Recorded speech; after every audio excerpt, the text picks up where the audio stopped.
Bonjour et bienvenue dans Percer rêver, le podcast où des artistes, sportifs et autres passionnés se confient sans filtre sur leur parcours et leurs rêves. Je vous souhaite une belle écoute. Salut Léman, bienvenue dans le podcast. Salut, merci de m'accueillir. Avec plaisir, je te laisse carte blanche pour te présenter, toi et tes activités artistiques et professionnelles. Ok, et ben moi c'est Léman, comme le lac. Je fais de la musique, j'écris des chansons, tout ça, et je viens de sortir un EP qui s'appelle On est plein, début juin, voilà, qu'on peut retrouver partout sur toutes les plateformes de streaming et dans vos magasins préférés. Et on a même annoncé une tournée là cet été, et puis il y a des dates jusqu'en 2025, et il y en a d'autres qui vont arriver, donc il faut aller checker tout ça. Alors, est-ce que tu peux nous donner déjà les principales dates de la tournée ? Principal, il y a la Maroquinerie le 28 novembre à Paris, il y a une date à Lille, il y a des dates Aix-les-Bains, il y a des dates un peu partout. Là, j'avoue, je les ai pas en tête, mais il y en a pas mal. On les retrouvera sur tes réseaux. Tout à fait. Très bien. Du coup, on viendra à la fin, parce que ça arrive en toute fin de ton parcours, mais justement sur comment on en arrive à faire une tournée. Ouais, ok. Mais on va commencer par la première question. Comment tu as découvert la musique ? Comment tu t'y es intéressé ? Et à quel moment de ta vie c'est arrivé ? Bonne question. Je crois que je m'y suis intéressé en étant vraiment tout petit. Parce que chez moi, quand j'étais vraiment gamin, il y avait toujours beaucoup de musique, beaucoup de musiques différentes. Il y avait du AC/DC, du Pink Floyd et du Mozart, ou beaucoup de musique classique aussi, quoi. Et je me souviens que ça m'a toujours fasciné, notamment le chant. Quand, je sais pas, j'écoutais des grands chanteurs, je comprenais pas comment ils faisaient pour avoir une puissance dans la voix aussi grande, enfin voilà, peu importe. Et ça m'a toujours accompagné. Et voilà, ça a toujours eu une grande place pour moi dans la vie, jusqu'au moment où je me suis dit, en fait, c'est ça que je veux faire. Et tes parents étaient musiciens ou pas, juste amateurs de musique ? Mon père faisait de la batterie, ouais, un petit peu, très amateur de musique les deux. C'est mon père qui m'a beaucoup amené à écouter AC/DC, Pink Floyd, tous ces groupes-là. Et j'ai grandi avec ça. Je me suis intéressé à la guitare électrique grâce à ça. Et je faisais de la guitare avec lui, de la batterie, voilà. Donc c'était cool. Et ça t'a commencé à quel âge justement avec les instruments ? Ah ouais, j'étais ado, je devais avoir 14-15 ans, quelque chose comme ça, ouais, je pense. Guitare électrique. En fait, c'est fou à dire, mais c'est déjà un peu tard presque pour se mettre à la musique, 14-15 ans. Avant, je faisais du skate. Ouais. et ouais, ça m'intéressait, mais j'avais pas capté que je pouvais apprendre ça, vraiment en faire. J'en écoutais juste beaucoup, je m'intéressais beaucoup aux paroles ou des trucs comme ça. Mais j'avais pas capté que je pouvais vraiment, moi, créer ça et apprendre le truc. Jusqu'au moment où mon père m'a dit, mais ça te dirait pas de faire un instrument de musique ou une activité, je sais pas, on parlait de ça. Et je me souviens très bien, c'était dans la voiture. Et au début, je me suis dit, j'aimerais bien faire de la batterie, en fait, dans ma tête. Et en fait, je lui ai dit après, non, je crois que j'aimerais bien faire de la guitare électrique. Et ça a été un vrai souvenir. Du coup, après, il m'a emmené acheter ma première guitare électrique. Voilà. Et là, t'as pris des cours ou t'as appris tout seul ? Au début, j'ai pris quelques cours. Et après, j'ai énormément appris tout seul avec Internet, quoi, avec YouTube, avec Guitar Pro. Je pouvais télécharger des partitions qui étaient un peu fausses, mais au moins ça avait le mérite de me faire jouer et que ça ressemblait à peu près à ce que je voulais apprendre. Et voilà, après j'ai continué de reprendre des cours. Après j'ai fait des écoles spécialisées là-dedans après le bac. Et voilà. C'est vrai qu'en fait, la guitare, on a tendance, je sais pas, dans l'imaginaire collectif, à penser que c'est un instrument qui est facile, mais c'est quand même un instrument qui est hyper difficile à maîtriser. Oui, je pense que comme tous les instruments, en vrai, c'est toujours difficile à vraiment bien en jouer. La guitare, disons qu'il y a l'avantage d'arriver à faire quelque chose de correct, potable, sans avoir besoin d'y passer trop de temps. On peut facilement avoir un truc présentable. Qui rentre bien. Par contre, ouais, c'est vrai que si tu veux aller loin, tu peux aller loin, quoi. Ça peut être très exigeant, c'est clair. Et t'as pas eu de mal à passer du coup des cours d'internet où tu prends des partitions et du coup tu fais vraiment, tu reprends des chansons que t'as d'habitude d'écouter. Je vais essayer de composer. C'est une bonne question. Je crois pas, parce que ça fait tellement longtemps que je fais ça, je sais plus comment ça s'est passé, mais je crois pas. Je crois que ça a été assez naturel de me dire maintenant je vais écrire mes propres chansons et ouais, voilà, je sais pas, de chercher mes propres mélodies ou des trucs comme ça. et d'être aussi vraiment subjugué par plein de musiques que j'écoutais, où je voulais apprendre, refaire vraiment. Je comprenais pas comment tel groupe avait des mélodies de guitare qui étaient si incroyables et qui restaient autant en tête. Et je me disais, mais moi, je vais trop arriver à créer des mélodies comme ça. Et je comprenais pas, alors je les apprenais, j'essayais de comprendre comment c'était construit, etc. Ouais, t'essaies de trouver la formule. Exactement, ouais. Et du coup, du moment où t'as commencé vraiment à t'intéresser à la guitare électrique, t'as dessus que t'allais essayer d'aller loin avec, ou au départ, c'était juste une passion et t'avais 14 ans? Au départ, c'était juste une passion comme ça. Et plus le temps passait, plus je me réfugiais là-dedans. Et plus je me suis dit que c'était vraiment mon endroit et ce que je voulais faire de ma vie. Et après, la musique. C'était pas spécialement la guitare, c'était la musique. Après, dans la musique, il y a 1 milliard de métiers différents. Donc au début, je me posais la question de faire ingénieur du son, des trucs comme ça. Et en fait, à chaque fois, je revenais au fait de créer et d'écrire. Et je me suis dit, non, c'est vraiment ça que je vais essayer de faire toute ma vie. Et il y a eu plusieurs... Là, on parle de quand j'étais ado, mais il y a eu plusieurs épisodes, même après, où je me suis dit, vas-y, c'est trop difficile de sortir son épingle du jeu quand on essaie d'écrire des chansons. J'arrête. Et en fait, à chaque fois, j'arrivais pas à arrêter. À chaque fois, ça me ramenait au fait que, non, en fait, de toute ma vie, ça m'attire trop, le fait d'écrire, de créer, de composer, voilà, chercher des sons, etc. C'est hyper intéressant que tu dises ça. C'est vrai que je pose souvent la question des doutes, parce que je trouve que dans la plupart des interviews, on raconte toujours les réussites. On raconte pas trop justement ces moments-là de j'avais envie d'arrêter, en fait. Et je trouve ça hyper intéressant que tu l'amènes de toi-même. Parce que je pense qu'effectivement, si tu continues au bout d'autant d'années, c'est parce que à chaque fois tu t'es relevé, mais tu doutes forcément à des moments. Enfin, c'est des métiers qui sont hyper instables, en fait. C'est des métiers qui sont hyper instables. Et puis c'est quelque chose c'est très intime, en fait. Enfin, on écrit genre vraiment avec des... Et on fait ça avec des bouts de nous-mêmes. Je veux dire, c'est un peu facile ce que je dis, mais n'empêche que c'est vrai. Et donc, forcément, on se heurte au retour des autres et tout, et c'est bien normal. Et puis c'est bien ça qui fait grandir. Mais parfois, ça peut être difficile à recevoir. Et ça fait que forcément, on se pose la question des doutes. Alors les doutes, c'est forcément quelque chose de bon, parce que la certitude, c'est un peu de la folie en général. Je résume ça comme ça. Enfin, je pense que c'est toujours bon de plutôt être du côté du doute que de la certitude, parce que c'est ça qui te fait te remettre en question, qui te fait grandir, qui te fait créer, même en fait, tout simplement. Voilà. Après, il y a une part quand même d'ancrage en soi-même, où il faut quand même savoir se dire, non mais là, je sais que ce que j'ai fait, c'est bien. Enfin, par exemple, je prends un exemple un peu bateau, mais il faut trouver le juste milieu entre se servir des doutes pour ce qu'ils ont de bon, et quand même mettre de côté les doutes quand ça comment dirais-je, quand ça te fait tanguer, en fait. Ouais. Faut savoir quand même garder un cap sur ce que tu veux faire et sur qui t'es. En fait, c'est presque séparer les doutes de l'anxiété aussi. Parce que... Complètement, c'est très bien dit. Ouais, je pense qu'en période de sortie d'album et tout ça, tu dois remettre en question juste tout ce que tu as fait pendant 3 ans. Et ça, c'est plutôt de l'anxiété, du coup. Ouais, c'est vrai que de manière générale, je connais bien l'anxiété de temps en temps. Je remets pas en question ce que j'ai fait depuis 3 ans. Par contre, je questionne ce que je vais faire après. Là, je suis plutôt, j'en suis plutôt à ce moment-là. Le l'EP que je viens de sortir, il y a 6 chansons dedans, 7 si les gens ont commandé la version limitée, l'édition limitée. Mais je suis très content des chansons qu'on a fait avec mes copains et copines. Et voilà, je remets pas trop ça en doute. Genre vraiment, j'assume et je suis très fier de ce qu'on a fait. Ouais, t'as peur de l'avenir, mais pas, tu te doutes pas de ce que tu fais. Peur, c'est peut-être trop fort, mais disons que ouais, je me dis, ok, quelle forme ça va prendre l'avenir, qu'est-ce que je vais faire, à quoi va ressembler l'album, même si j'ai évidemment une idée, parce que ça fait pas mal de temps que j'y travaille déjà, la tournée, enfin bref, et tout ce qui va se passer, quoi. Mais c'est ça aussi qui est savoureux, c'est aussi le risque de la vie, quoi, de pas savoir ce qui va se passer. C'est aussi clair. Excitant, quoi.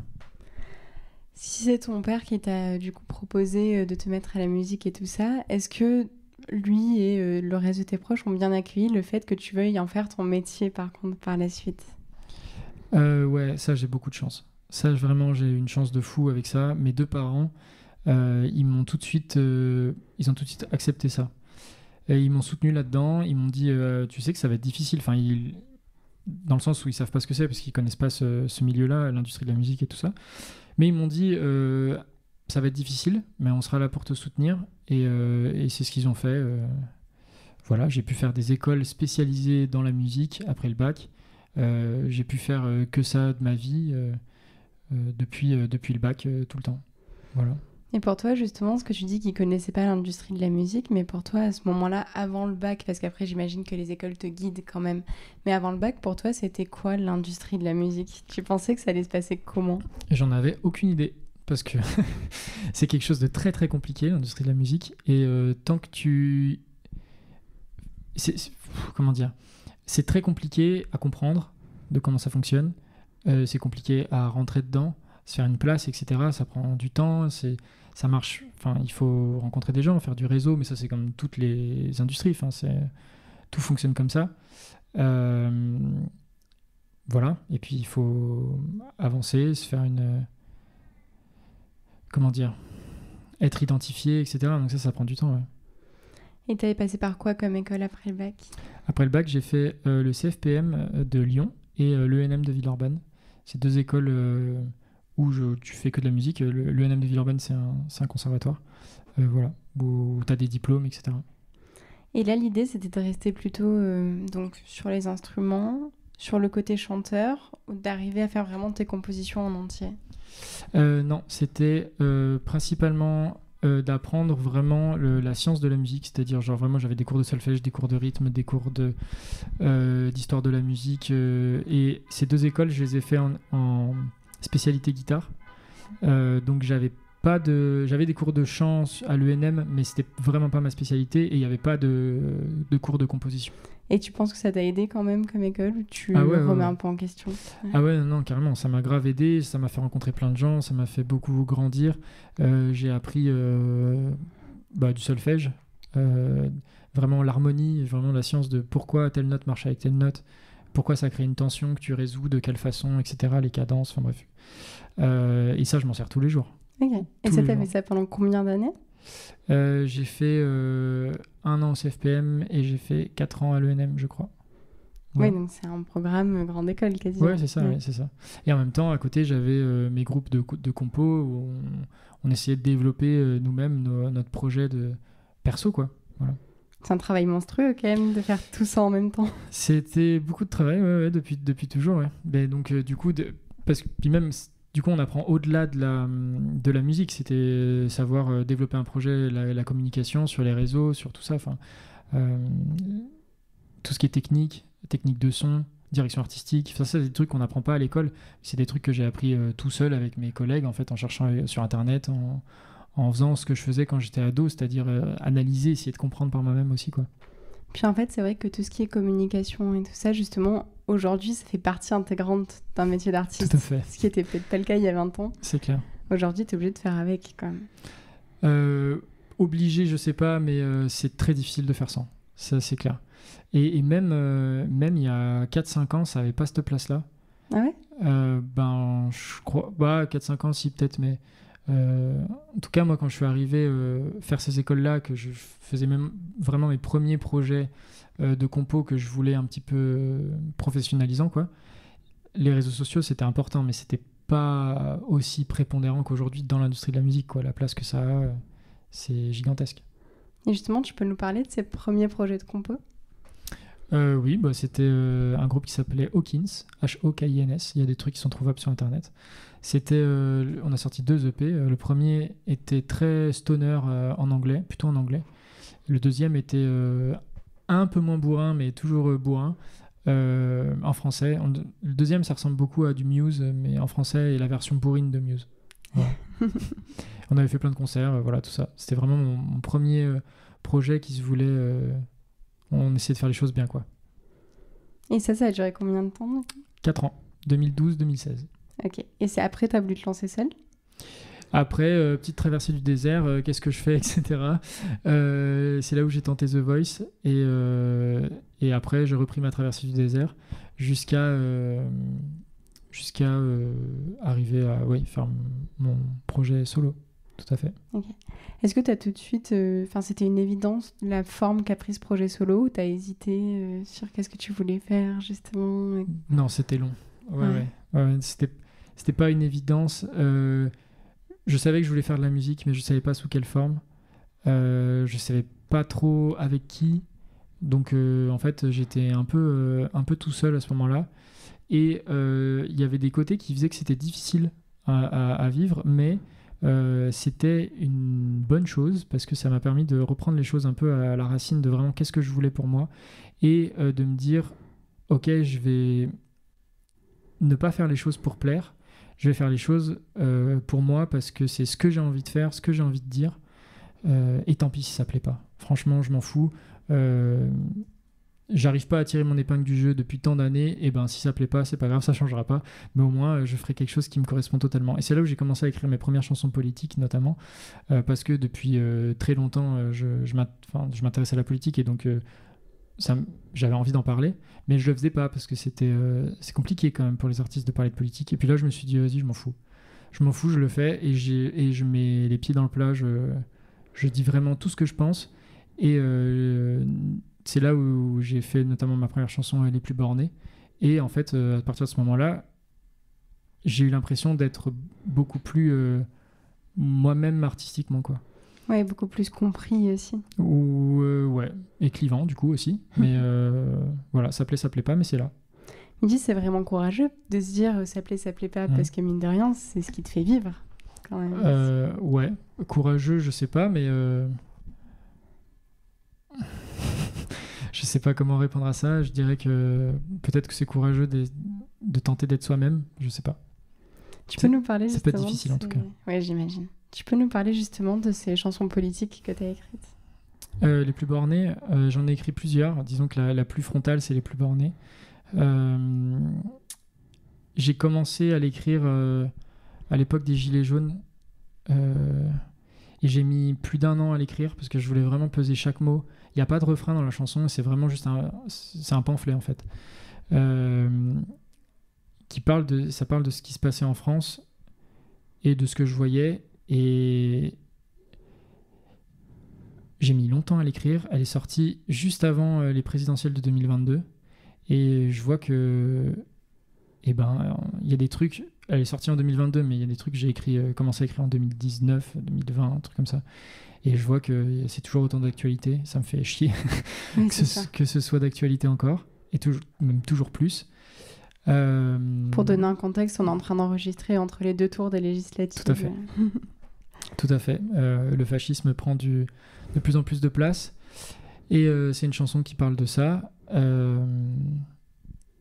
Voilà. Ça a été accueilli comment, cette chanson? Sur le moment, ça a été accueilli gentiment par les gens qui me suivaient, quoi. Enfin, gentiment, les gens étaient contents, ont découvert la chanson, voilà. J'ai eu évidemment des petits commentaires, parce qu'en fait, on a fait un clip aussi, où le clip reprend le tableau de La liberté guidant le peuple de Lacroix, avec donc Marianne, qui a un sein nu, je crois, et qui a le drapeau français avec un fusil. Et c'est une scène où voilà, ça se bat, quoi. C'est la Révolution. Et on a refait ce tableau-là, mais avec des gens de toutes les couleurs, qui sont donc la France, quoi. Et Marianne est noire. Okay. Et moi, je trouve ça chambé pour le message. Et j'ai eu des petits commentaires de gens un peu racistes. Tu t'y étais préparé? Disons que ça m'a pas trop étonné. Ouais. Mais je trouve ça idiot, quoi. Surtout qu'elle est tout aussi française que moi. Évidemment. Voilà. Et c'était quoi ta question? Je me perds. Tu me parlais de tes différentes chansons politiques. Oui, voilà. Oui, voilà. Donc il y avait ça. Disons que ça, c'était la plus frontale. C'était la première. Et après, il y en a eu d'autres. Il y a eu Petit Garçon, qui est un peu plus marrante. Qui parle du privilège d'être un homme et du privilège d'être blanc dans la société actuelle. Après, il y a On est plein, qui est un petit peu aussi, même si c'est un peu plus gentil, un peu plus en surface. Voilà. Quand tu les écris, tu pars du coup d'une actualité que tu vois, t'écris le texte, puis tu fais la musique. Ça se passe comment, cette composition-là? Je sais pas trop. Ça se passe jamais de la même façon. Je crois que les plus bornés, les premières phrases, les plus bornés sont éborgnés dans des chaussées sur la chaussée. Ça m'est popé dans la tête une nuit où je dormais pas. Petit garçon, c'était juste, je me suis dit, je vais faire une chanson qui parle du privilège d'être un blanc. Et juste, je vais avoir un. Je sais que ça va faire réagir. N'empêche que c'est vrai, parce que c'est prouvé scientifiquement, sociologiquement. Et donc, je vais faire une chanson comme ça, un peu taquin, espiègle. Voilà, c'était mon idée comme ça. Et on est plein, c'était encore autre chose. C'était parler de ce que tu peux ressentir. Là, du coup, on est plein, c'est très intime d'avoir des nœuds dans la tête, etc. Et puis en fait, de se dire qu'en fait, on est tous. C'est sans doute quelque chose qui est très commun et qu'en fait, on est plein à ressentir ça et qu'on peut tous aller mieux en s'aidant.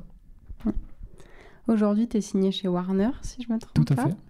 fait. Donc ça, c'est arrivé au terme de ce que tu expliquais comme étant la traversée du désert, j'imagine. La traversée du désert, elle s'est terminée, je dirais, à partir du moment où j'ai commencé à faire les plus bornés. Ok. Ouais. Et ça, tu l'as sorti tout seul, du coup? Ouais, tout à fait. Donc à quel moment t'es arrivé à travailler avec d'autres personnes, avec d'autres industries? Et j'ai sorti les plus bornés tout seul et tout seul. Et à partir de ce moment-là, j'ai été contacté par Manu, qui est aujourd'hui un de mes collaborateurs principaux et amis. Et on se connaissait pas du tout. Il m'a dit c'est intéressant cette chanson et tout. J'ai écouté, je trouve ça cool. Est-ce que tu as d'autres chansons? Et donc on a travaillé comme ça un peu en sous-marin jusqu'à chercher des maisons de disques et signer chez Warner en octobre dernier. Donc ça va bientôt faire 1 an. Voilà. Et là tu signes et comment ça se passe une signature? Tu négocies le nombre d'EP que tu sors? Oui, c'est ça. Tu négocies, tu peux mettre des options sur les différents temps d'options, sur tant d'albums. Et puis tant d'albums fermes, enfin voilà, ça c'est des trucs qui se discutent quoi. Et ça tu le découvres en fait à ce moment-là, j'imagine? Ça c'est les avocats qui discutent entre eux. Moi ça je peux pas gérer ça. Ah voilà, d'accord, t'es un avocat qui te représente oui, tout à fait. là-dessus. Ouais. C'est ça aussi, j'imagine qu'à un moment il faut comprendre que c'est le bon moment pour prendre un avocat, qu'il va te falloir justement un attaché de presse, tu vois, trouver qui va t'entourer. J'imagine que c'est quand même une découverte aussi. C'est clair, c'est clair. Et puis ça, c'est des métiers de savoir développer des projets comme ça. Alors, ça fait longtemps que je le fais, donc je crois que j'ai quelques notions en la matière, mais je travaille avec des gens qui sont très bons aussi là-dedans. Et puis, c'est le travail aussi de la maison de disques qui développe ça aussi, bien sûr. Ouais. T'as mis combien de temps à le créer, cette EP? C'est une bonne question. On est en 2024, je dirais. Il y a des trucs, ça a commencé en 2019, quoi. Ouais. Donc c'est vieux. Genre les premières phrases de Les Plus Bornés, ouais, c'était ça. Puis en vrai, on a sorti 6 chansons, mais on en a composé bien plus que ça. Donc c'est un travail dans la longueur. C'est vraiment un travail dans la longueur. Voilà, ça fait, en gros, je dirais que techniquement, on s'est dit qu'on accélère on accélère sur la production des chansons, je veux dire, parce que ça va prendre forme dans un EP à ce moment-là, etc. Je dirais que ça fait 1 an et demi, quelque chose comme ça. Et donc, tu dis, on a composé plusieurs chansons, tu les as composées avec qui? Je les ai composées avec plusieurs copains et copines, ça dépend lesquels. On attend, par exemple, je l'ai composé à Liège avec Manu et Pierre. Après, j'ai repris avec Marc et Johan, qui sont 2 de mes potes avec qui je travaille beaucoup, Marc et Johan. Il y a des chansons que j'ai composées avec Marc, après je les retravaillé avec Johan. Il y a des chansons que j'ai fait tout seul, genre Les Plus Bornés par exemple, j'ai tout fait tout seul, sauf le mix. Voilà. Alors en fait, j'ai un peu une équipe comme ça, de gens avec qui je travaille sur plein de trucs. Il y a Clémentine aussi qui m'a aidé sur certains textes. Les textes, il y a Marc aussi, il y a Manu. Enfin, voilà. Il y a plein de gens qui gravitent autour de moi et je prends les conseils, les retours de plein de gens. Quand je me dis par exemple, je sais que Johan, il va être trop fort sur tel aspect de la chanson et j'ai trop hâte de bosser ça avec lui. on la bosse ensemble, je lui dis vas-y, carte blanche et tout, on teste des trucs ensemble dans son studio. Et après, je reprends, je garde les trucs qui me semblent être les mieux. Après, j'en discute avec Marc, avec Manu, avec Tanguy de chez Parlophone, le label, avec Loïc, enfin bref, plein de gens. Ouais, tu restes le chef d'orchestre quand même de tout ça. Ouais, et parfois, c'est pour ça que du coup, je reviens sur les doutes de ce qu'on disait tout à l'heure. C'est qu'il y a eu des moments dans la compo où moi, j'écrivais un truc, par exemple, le Me Partutatis que fait la police. Quand j'ai trouvé ça, je me suis dit, putain, c'est chambé, j'adore, c'est trop cool, ça sonne trop bien, machin. Et il y a plein de gens qui m'ont dit, ah ouais, vraiment, je sais pas, vraiment, je trouve ça pas ouf et tout. Et moi, j'étais convaincu parce que j'avais ce sentiment, je sais pas, c'est difficile à expliquer, mais c'est un peu un sentiment de me dire, non, je suis sûr que c'est ça. Je suis sûr qu'il faut le garder et tout ça. Et il y a d'autres moments où moi, je pense à un truc, j'ai pas d'exemple en tête, mais où je me dis, non, ça c'est trop bien et tout ça. Et il y a, je sais pas, Marc va me dire, non, il faut changer. Manu va me dire la même chose, Tanguy va me dire la même chose. Et sans se parler, ils ont tous le même avis. Et moi, je reste à penser ce que je pense. Mais je me dis, sans parler, les trois, ils sont du même avis. Il faudrait peut-être quand même les écouter. Et donc, sur certains trucs, je les ai écoutés. Et en fait, 6 mois après, je me dis, j'ai trop bien fait de les écouter. Ils avaient raison depuis le début. Juste, j'avais pas le recul pour le voir sur le moment. Mais n'empêche que j'ai bien fait de les écouter. Et voilà. Donc, on en revient sur les doutes. De savoir toujours douter, faire les bons choix, etc. C'est difficile. Ouais, c'est pas évident. Puis je pense que c'est aussi un milieu, et il y en a aucun qui est parfait, mais dans lequel il y a énormément d'ego. Où il faut bien s'entourer, mais où tu peux vraiment te retrouver face à quelqu'un qui te dit non, mais j'ai raison, ça fait 20 ans que je fais ça. Et en fait, on s'en fout que ça fasse 20 ans que tu fais ça. Tout à fait. C'est clair. Mais ça, c'est pas évident, justement, notamment, je pense, dans les débuts de carrière, de trouver sa place et dire non, mais en fait, ça va être ça. C'est clair. Bon, j'ai rencontré des gens comme ça. Heureusement, je travaille avec des gens qui sont pas du tout comme ça. Et c'est ça qui fait que, je trouve, c'est ça qui fait que t'es bon. Enfin, ça joue dans le fait de la qualité de ce que tu proposes. C'est que si tu proposes des choses parce que c'est des questions d'ego, c'est que c'est pas des bonnes idées et que tu vas pas servir la musique. Et voilà. Donc il faut toujours faire la part des choses aussi à ce niveau-là. Aujourd'hui, concrètement, tu as le statut d'intermittent du spectacle. Tout à fait. Ouais. Donc ça, tu l'obtiens... Donc moi, je l'ai, donc je sais comment ça fonctionne. Je l'explique souvent dans le podcast, mais... je le connais du coup dans les contrats de travail, en production et tout ça, mais niveau artiste, du coup, comment ça se passe? Est-ce que tes sessions de composition en studio comptent quand même des heures? Comment tu fais tes heures en fait? Eh ben, c'est difficile. Au début, j'ai fait mes heures en jouant dans des restos, dans des bars, etc. avec mon ami Maïté, où on a fait ça pendant 3 ans, je crois. C'est ça qui m'a permis d'être intermittent. Parce que avec mes chansons, je faisais pas beaucoup de concerts, ou alors tu fais des concerts mais t'es pas payé, comme l'immense majorité des concerts en France, où ils vont te payer en visibilité et où ça fait bien rire. Voilà, et maintenant, je vais pouvoir renouveler mon intermittence parce que j'ai des concerts qui arrivent, parce que y a les clips et les trucs comme ça. Mais en studio, non, j'ai pas de cachet pour le studio. Donc c'est vrai que tu vois, on se rend très peu compte de ça, je pense, quand je parle au niveau du grand public, de justement, en fait c'est la course au cachet parce que justement toutes ces sessions de studio-là, tu les fais souvent bénévolement en fait. Enfin, tu les fais pour toi, mais t'es pas payé pour ça. Mais c'est le principe de l'intermittence, c'est que c'est un travail où tu travailles tout le temps, mais t'es payé une fois sur 15, quoi. Et donc c'est le principe d'avoir une caisse qui marche sur une caisse à part du chômage, qui marche sur la solidarité des gens qui vont tous cotiser à cette caisse pour avoir un revenu minimum les jours où tu travailles mais où tu ne peux pas recevoir de l'argent par ton employeur. Donc du coup c'est cette caisse qui vient compenser. Yes, c'est exactement ça. Là tu vas du coup enfin pouvoir l'avoir grâce à tes concerts à toi. C'est ça. Tu les as préparés comment ces concerts? Je les ai préparés Alors, j'ai déjà fait pas mal de concerts tout seul, surtout des premières parties, et j'en ai d'autres qui arrivent encore. Et là, on a beaucoup travaillé avec Cyril et Estelle qui m'accompagnent sur scène. On a travaillé une formule à 3, un concert beaucoup plus long du coup. Voilà, batterie, synthé, guitare, avec des chansons qui sont pas sur l'EP, des chansons inédites en fait qui seront sur l'album. Ah, c'est fou ça. Ouais. Voilà, donc on a des concerts ça commence là dans 3 jours. Ça commence donc début juillet, on enregistre début juillet cette émission. Et il y a des concerts jusqu'à août 2025. Et il y en a d'autres qui vont arriver, comme je disais tout à l'heure.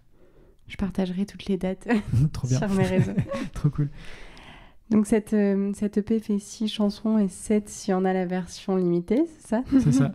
Est-ce que tu peux dire quelques mots sur chacune d'entre elles t'en as déjà expliqué quelques-unes, mais pour présenter vraiment les différents morceaux qui le composent. Alors attends, tu sais quoi, je vais reprendre la liste. Vas-y. Comme ça, si tu veux, je te fais la présentation dans l'ordre. Puisque du coup, on le rappelle, il est déjà disponible sur toutes les plateformes. Tout à fait. Alors l'EP s'appelle On est plein et la première chanson c'est On est plein. Et en gros, si je dois te dire un mot sur chaque chanson, cette chanson-là, comme je disais tout à l'heure, c'est quelque chose qui part d'un sentiment très intime d'avoir des nœuds dans la tête. Dis-moi comment les enlever. Voilà.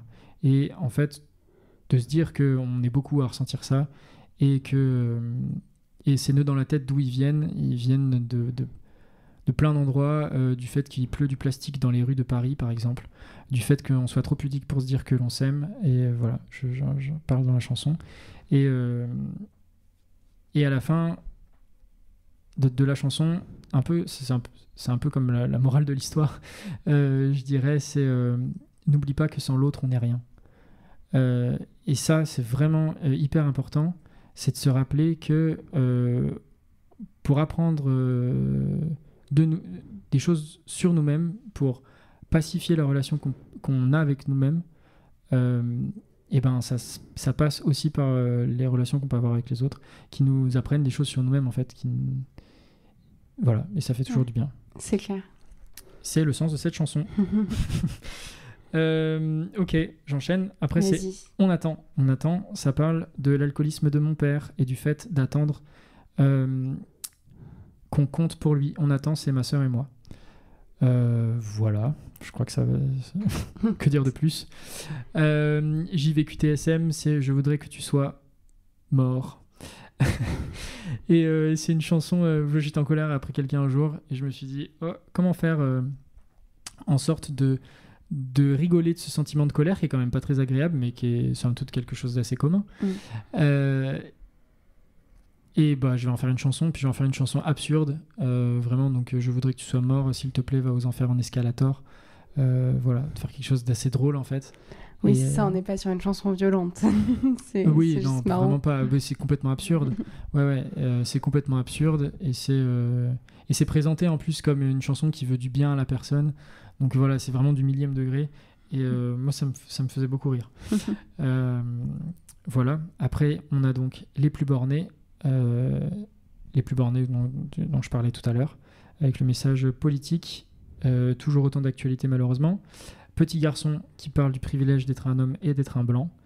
Et si vous ne voyez pas de quoi je parle, parlez-en avec des gens qui ne sont pas des hommes et qui ne sont pas des blancs, et vous verrez. Et ensuite, on a Ton visage qui est une chanson d'amour malheureux. Je vais résumer ça comme ça. Top, merci beaucoup. Avec plaisir. Est-ce que tu veux rajouter quelque chose sur la créa de l'album ? Je réfléchis. Ajouter quelque chose sur l'album, j'y travaille. Ça va être un super album. Non, j'en sais rien, mais en tout cas, je vais tout faire pour. Et avec mes collègues, on va tout faire pour, je pense. Pour faire toujours des chansons qui sont intimes, dans le sens où, en tout cas, moi, elles me parleront, je pense. Et elles parleront avec les gens, aux gens avec qui je travaille. Voilà, le truc. Quand est-ce qu'il sort ? J'en sais rien. C'était ma prochaine question, tu l'as anticipé. Voilà. Quand est-ce qu'il sort ? Je sais pas du tout, parce qu'il faut quand même un peu de temps pour travailler tout ça. Il y a beaucoup de travail. Là, on attaque les concerts, et les concerts, ça va durer la tournée, elle fait que commencer, quoi. Faut que t'en profites aussi sans trop te prendre la tête sur l'album. Ouais, et en même temps, moi j'aime bien prendre la tête sur l'album. Enfin, c'est ce que j'adore. J'adore réfléchir à ça, à la direction artistique, de se dire cette guitare elle va pas, il faut réfléchir. Je sais pas, j'ai pas le sentiment de me dire c'est exactement ça. Tant que j'ai pas ce sentiment-là, je lâche pas l'affaire. Et parfois, ça prend des années. Il y a une chanson de l'album qui s'appelle Mélancolie Jolie, que du coup, c'est ma chanson préférée du set live. Et on peut l'entendre que en venant en concert en fait, parce qu'elle n'est pas finie d'être enregistrée. Et j'ai enfin trouvé la solution de me dire c'est bon, c'est exactement ça. Mais j'ai mis, je sais pas, 4 ans, un truc comme ça. C'est fou, hein. Ouais, On s'en rend vraiment pas compte en fait. Après, on n'est pas tous comme ça, hein. Il y a plein d'artistes qui passent pas autant de temps sur leurs chansons, mais moi, tant que j'ai pas le sentiment, c'est... Et à l'inverse, On est plein, par exemple, elle a été très rapide à faire. Ouais. Donc, ouais, ça dépend. Et c'est vrai que c'est... du coup, je pense à ça pendant que tu dis ça. C'est quand même quelque chose, même si tu es entouré, qui est assez solitaire, la composition, parce que, je veux dire, dans un bureau, sur un emploi normal, tu peux pas faire traîner quelque chose pendant 4 ans, tu vois. Et là, tu es sur quelque chose de composition, d'artistique. J'ai pas du tout réussi à dire cette phrase, de composition artistique, où ça peut durer des années, parce qu'en fait, c'est toi qui décides quand est-ce que ça s'arrête, tu vois. C'est clair. Et c'est dur de mettre le point final, je pense. Bah, c'est encore une fois une relation au doute, en fait. De se dire à quel moment je doute, et de toute façon le doute il disparaît jamais, parce que même quand la chanson elle est terminée et qu'elle sort, il y a toujours une part de doute de se dire comment ça va être reçu, etc. Mais t'as pas la même relation avec ce doute là quand toi, au fond de toi, en tout cas moi je parle pour moi, hein, parce que c'est ce que je connais, quand j'ai eu avant ce sentiment d'évidence de me dire c'est exactement ça, et en fait si ça plaît pas, bon bah ça, je serais déçu. Mais je serais pas déçu tant que ça, parce que c'est exactement ça que j'ai voulu présenter. Voilà. Ouais, c'est chouette. Et là, l'EP qui est sorti, il a été bien reçu aussi. C'était à la hauteur de ce que t'attendais. Ouais, c'était même mieux que ce que j'attendais. Ouais. Enfin, de ce que j'attendais pas spécialement quelque chose, mais de ce que je pouvais espérer, ouais, c'est clair. Mais en tout cas, sur chaque chanson de l'EP, à chaque fois, je me suis dit, ok, c'est ça, c'est exactement ça que je voulais faire au moment où ça a été fait, voilà. Et donc ça a été super bien reçu, je suis très content. Top. Je conclue toujours avec la même question, c'est si toi aujourd'hui tu pouvais parler au petit Léman qui a 14 ans dit qu'il veut faire de la guitare électrique, tu lui dirais quoi? Je lui dirais accroche-toi, ça en vaut la peine. Merci beaucoup. Merci. L'épisode est maintenant terminé, j'espère qu'il vous a plu. N'hésitez pas à vous abonner au podcast sur les plateformes et sur les réseaux sociaux pour ne rien manquer de son actualité. Et je vous dis à très bientôt.